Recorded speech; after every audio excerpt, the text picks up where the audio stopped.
Two more arrests have been made in connection with the death of a Washington teen in December.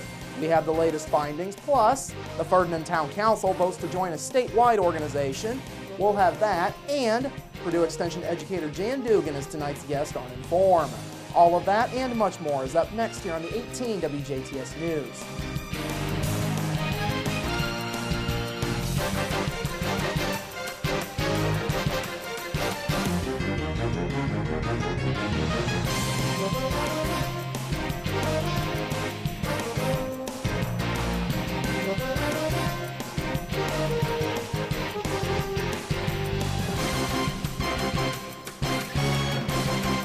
Hello, I'm Bradford Raths. Two more arrests have been made in connection with the December murder of a Washington teen, and the picture of what happened that night is now becoming more clear. 28-year-old Craig Street and 29-year-old Donald Cruckton, both of Washington, were taken into custody on multiple charges stemming from the December 6th death of 17-year-old Devin Burris. Both men were lodged in the Daviess County Security Center. Cruckton is being held without bond, while Street's bond was set at $500,000. Now, as I just mentioned, these arrests begin to shed more light onto what happened the night of December 6th. Court documents say Street and Cruckton were both with Burris on the night that he was shot. In the documents, Street says Burris had set up a drug deal with the intent to steal meth, money, or both from 19-year-old Lucas Benjamin. Street further says he initially declined to take Burris to the drug deal, but he gave in once Burris offered him money for gas. Street told authorities Burris took a BB gun as they left and went to pick up Cruckton. They then drove to the parking lot of the Ebenezer Baptist Church along Oak Grove Road, where they met Benjamin and 18-year-old Logan Evans. Documents say that Street stayed in his own vehicle as Cruckton and Burris went over to Benjamin's vehicle. Street told authorities at that point he saw Cruckton beating up Benjamin until he heard a gunshot. Benjamin and Evans then left the scene while Cruckton helped put Burris's body into Street's vehicle. Street and Cruckton then took Burris to Daviess Community Hospital. Police say Street went inside to tell hospital staff that Burris was in the emergency room parking lot. Both men then left the hospital.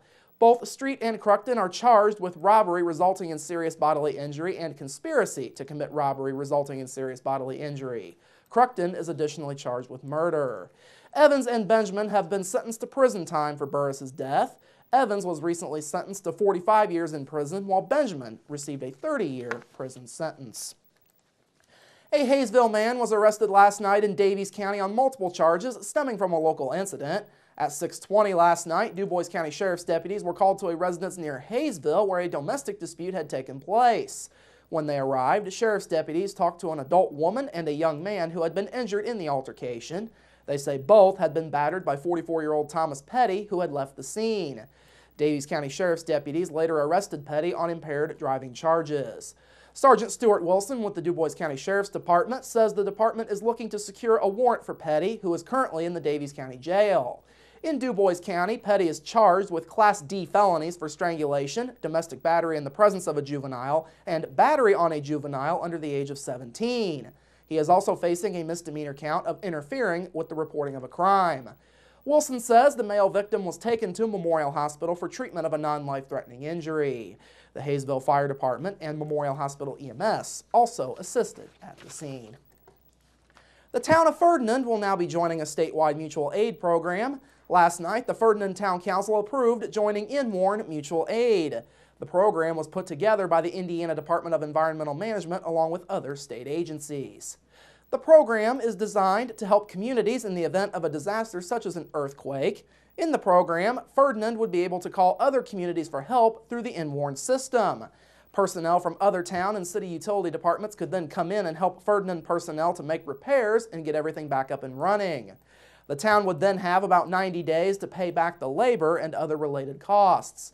Ferdinand Town Council President Ken Seacard says joining the program just makes things easier. We've had before where a storm comes through and takes down power lines, and we've got, 3 people on our, electric staff, and we need help. We have to go out and find people to come in and help us get everything back up if it, has taken down a bunch of lines. In other business, the council discussed concerns surrounding the Ferdinand route for the Folkfest Fondue coming up later this year. Seacard says the route change was made after concerns about Folk Festival traffic.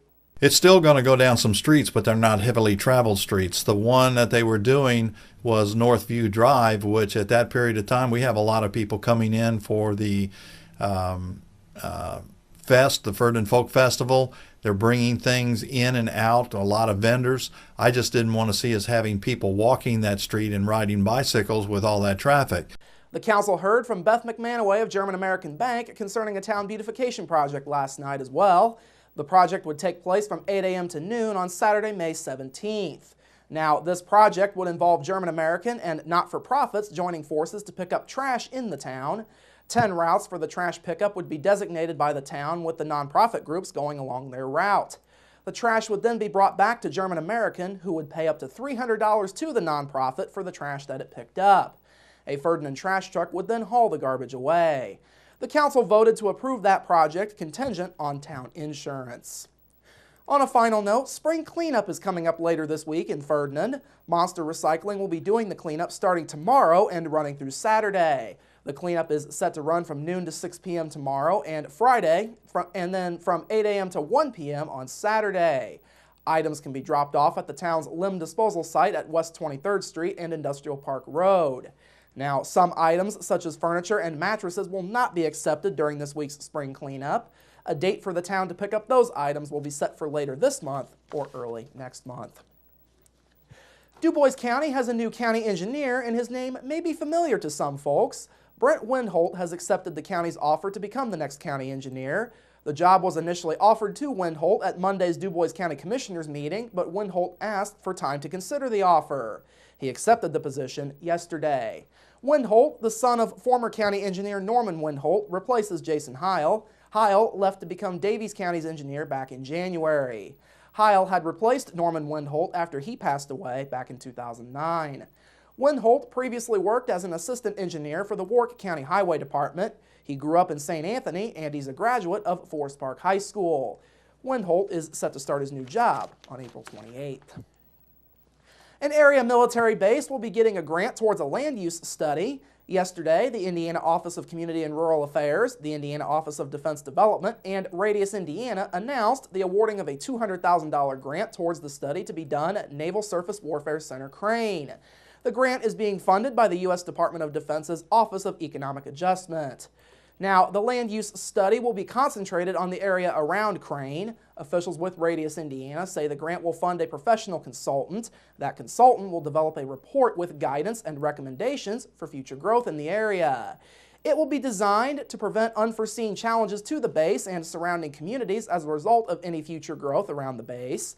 Recommendations for various on-base measures aimed at minimizing the impact on surrounding communities and existing land use agreements between communities and the base will also be part of the report. Officials say the study is set to be done by 2015. Now, Radius Indiana is the primary point of contact for Crane. The organization also represents 8 South Central Indiana counties as a regional partnership. These are Crawford, Davies, Dubois, Greene, Lawrence, Martin, Orange, and Washington counties. Finally this evening, some special guests stopped by the WJTS studios earlier today. 7th graders with junior achievement spent part of today at our studios here in Jasper. They also talked to us about some of the things going on with junior achievement. Have a look. Hello and welcome to the Jillian Show. I'm your host, Jillian of course, and today I have 2 very special guests from Jasper Middle School. Sydney Galehausen and Alexa Garnikova. Hi, girls. Hi. Hi. How are you today? Good. So today they're here to talk about graduating from 8th grade. Are you excited about that, or what are your feelings towards that? It's really big in our lives because it's 8th grade and we're stepping up towards high school. Next milestone before college. Yeah, next 4 years.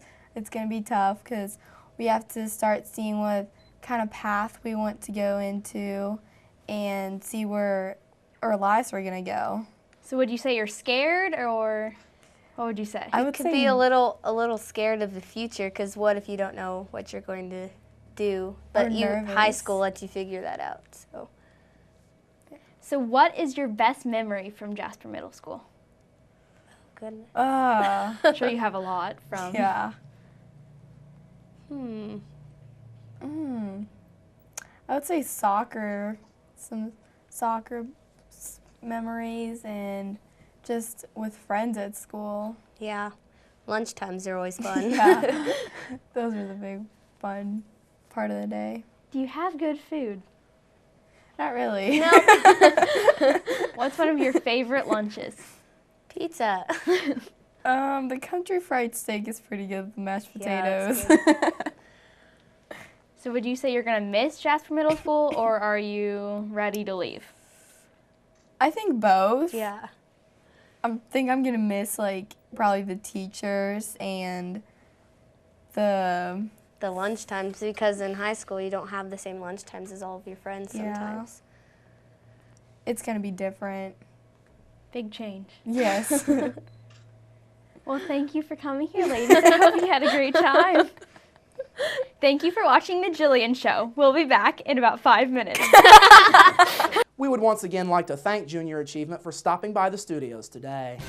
All right, coming up after the break, your local forecast, sports with Kurt Gooksell, and Inform with Purdue Extension educator Jan Dugan.